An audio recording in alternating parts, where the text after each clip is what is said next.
Well, this is a vintage haul, and I'm going to go through them.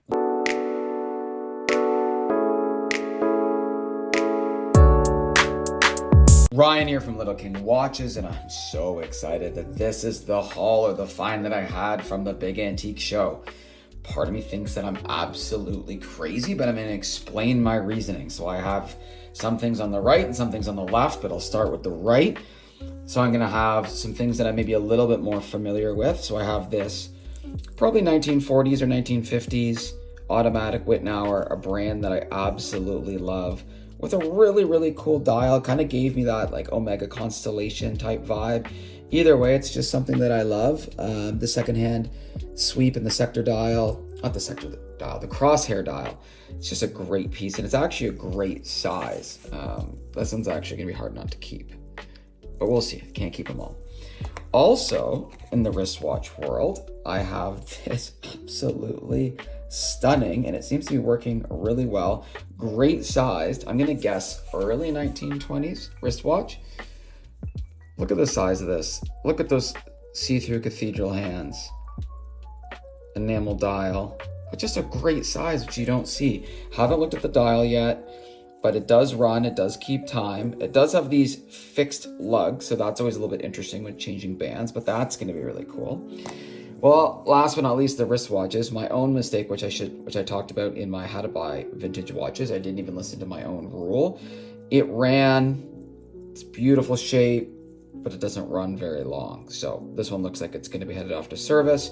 Luckily, I'm not into it for too much, but that one probably coming in like 6 months to a year.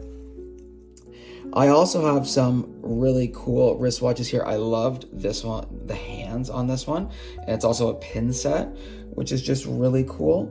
And this one's going to clean up super nice. There'll be a video on that. This I'm excited about. This is actually let's see if it says the year. A 1905 17 jewel Hamilton. So really excited about this one. The case is absolutely tarnished, but this is going to be a great example for doing a hand polish on pieces at home. And the last one is a really good size Swiss Doxa. So Doxa is still a brand today, but look at those gold hands. Absolutely stunning.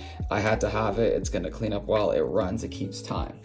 So this is like the normal side, the rational side, the things I normally do. Now the other side here is probably a little bit out of my depths, but I had a lot of fun with the kind of like Fusees that I had recently. From one was 1798 up into the 1850s. And so guess what? I bought a bunch more.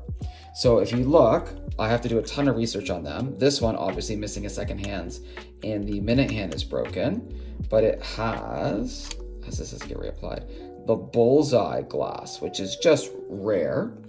There's an issue with this one, which I learned after. It's a sterling silver case, it's stamped, that which I'll show you in a second.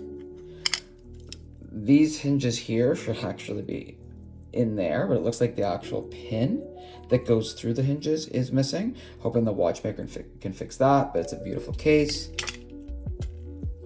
Now to open these Fusees, you actually have to, there's a little piece in the middle, you slide that across, and then you open it up here, and it is absolutely beautiful. Let's see what it says. Now I can already tell the balance is not good. I actually can't read the writing. I'm gonna need maybe Weber. It's got a serial number. It's gonna have a location. I'm gonna have to look at that with the loop. I think I might have just been off camera there, but sorry about that. But stunning nonetheless. Maybe it can be brought back to life. I was just introduced to a watchmaker that specifically works on Fusees, so that could be fun project, or maybe I just sell it to someone else who actually wants to take it on and put the love and effort that it's going to need to bring that back. But there's so many others here that are just beautiful, and we're going to find out a whole bunch about. So this one is a C. Wilson, and then it says 23 Middlegate. Penberth? I don't know. I need my loop. I'm absolutely blind, so I shouldn't have even started this without my loop. What a mistake on my part. And of course, I don't have it with me. Let's see if I can find it really quickly.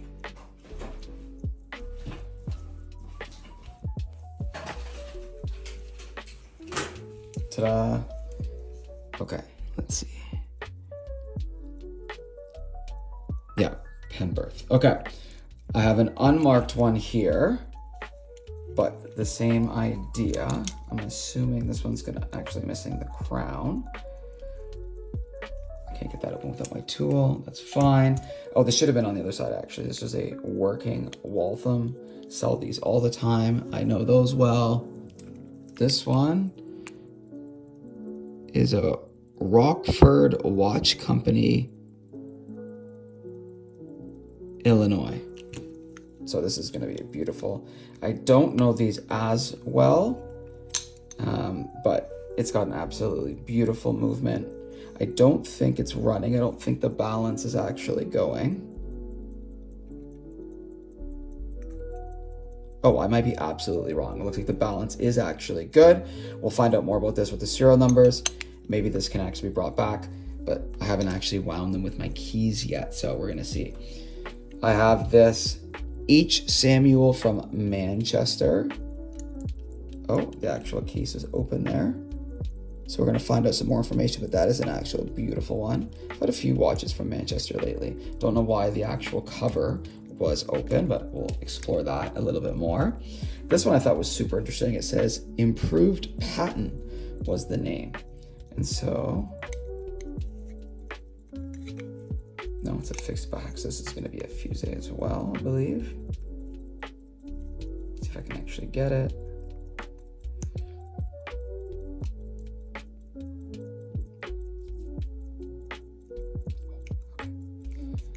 Let's take a look. Once again, stunning. Oh, it's got an old, it's a little older, you can tell by the balance. Oh, of course, my thumb is blocking it the whole time, sorry. That's gonna be a cool piece. I really am curious to see how many of these actually run and how many of them are just gonna be projects. We already looked at that one.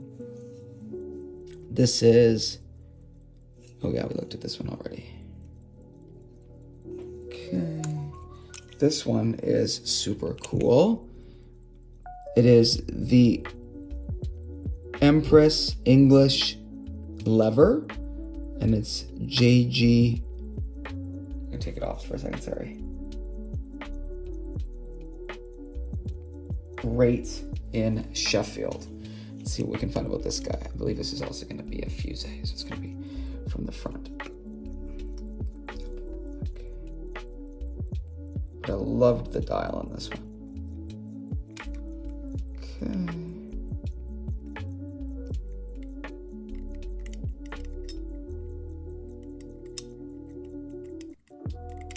Oh, it's actually holding on to something. That's locked. That's open. There we go. Beautiful movement. Let's see how the balance is. Of course, my thumb is blocking it on every shot. Okay, didn't even move it, and this one's running, so clearly this one's okay. I don't know if it's keeping good time or what its story is, but that's a little bit tight. Okay. I don't want to damage that, so I'll fix that a little bit more. Did the Rockford. This is also stunning piece here. No name on the dial. I actually thought this was a Fusee. I just hit the camera, of course, but it's actually not. It's just a classic key wind. I don't know if the balance on this one is good. The balance is good. The balance doesn't lie. I looked at that one. I looked at, oh, I don't think I've looked at this one. The crystal just popped out on me. Once again, Roman numerals. These will all have some more information after I actually get to dive into them a little bit more.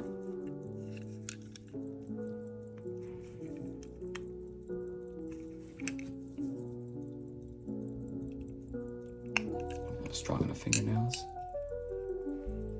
Oh, very cool. What does that say? Oh, Waltham. Okay. Balance seems to be okay.